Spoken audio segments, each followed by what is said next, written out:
मीनू जब जामिनी के दरवाजे तक पहुंची तो उसने जामिनी के दरवाजे में एक छोटे से होल से देखा। जामिनी बेड में बैठी हुई थी और उसने अपने बालों को खुला रखा हुआ था। उसके बाल हवा में उड़ रहे थे और मेज में एक मोमबत्ती जलाए हुए जामिनी एक तस्वीर को देख रही थी और कुछ मंत्र बोल रही थी। जामिनी जिस तरह हिल रही थी उसको देखकर मीनू काफ़ी डरी हुई थी, लेकिन वह पूरा सच जानना चाहती थी, इसलिए वह वहीं पर ही रुकी थी और वह यही सोच रही थी कि जामिनी ऐसी हरकतें क्यों कर रही है। तो क्या था, अब जो मीनू ने देखा उससे उसके रोंगटे खड़े हो गए। जामिनी ने तस्वीर को मेज में रखा और एक बक्सा उठाया जिसके अंदर से उसने एक छिपकली को उठाया। उसने छिपकली को उसकी पूंछ से पकड़ा हुआ था। वो छिपकली उसके हाथ से भागना चाहती थी, लेकिन वो असफल रही। थोड़ी देर में जामिनी ने उस छिपकली को ही निगल लिया। यह देखकर मीनू चौंक जाती है, उसकी ये सच्चाई जानकर मानो कि उसका शरीर वहीं जकड़ गया हो। तभी मीनू मन ही मन को सोचती है, कैसे कोई जीता जागता इंसान छिपकली खा सकता है? कुछ तो गड़बड़ है इस लड़की के साथ। तभी अचानक जामिनी को पता चल जाता है। पता नहीं कैसे उसको देख लेती है।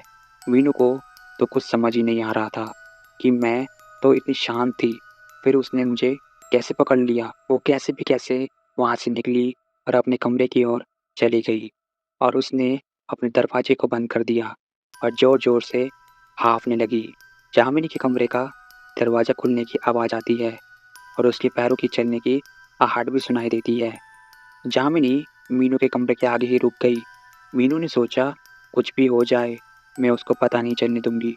कमरे में किसी तरह की आवाज़ नहीं सुनाई देती है, बस मीनू की हाँफने की आवाज़ आती है। फिर जामिनी का दरवाज़ा बंद करने की आवाज़ आई।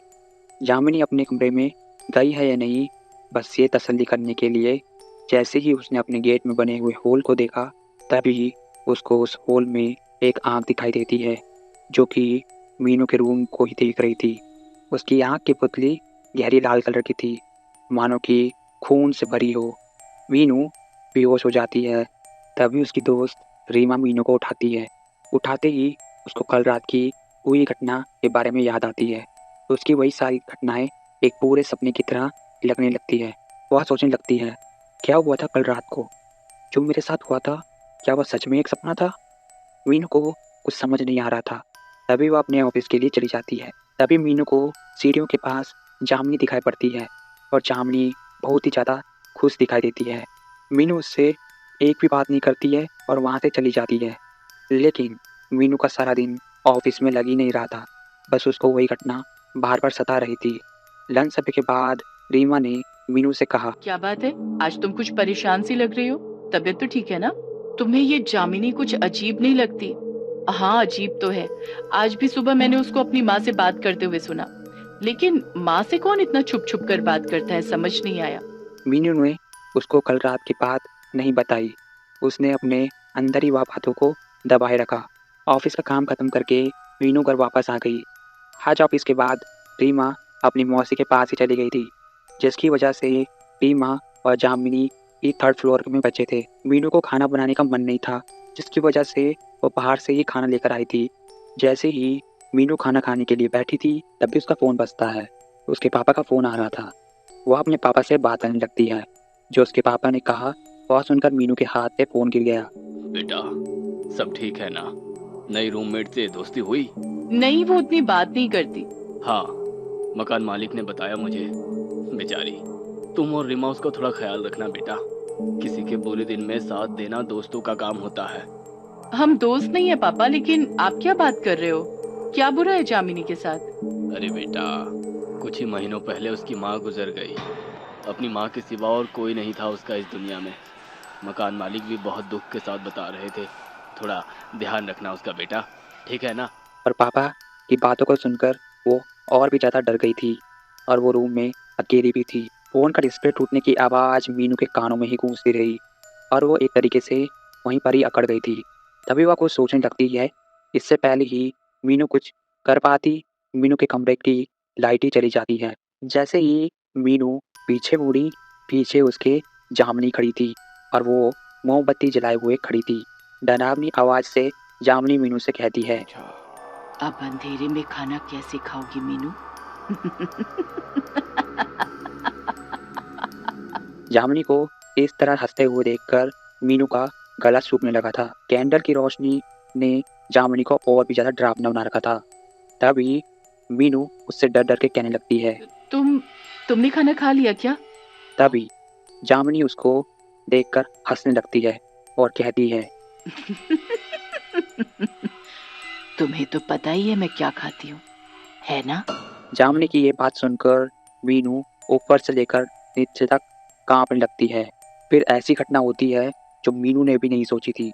जामिनी पागलों की तरह हंसने लगती है और उसने अपनी आंखों की पुतली को ऊपर कर लिया था और एक डरावनी पुतली पर बदल लिया था। और वह पुतली और कोई पुतली नहीं, वही पुतली थी जो मीनू ने गेट में देखी थी। और वो आंखें किसी इंसान की नहीं थी, वह किसी डायन की आंखें थी।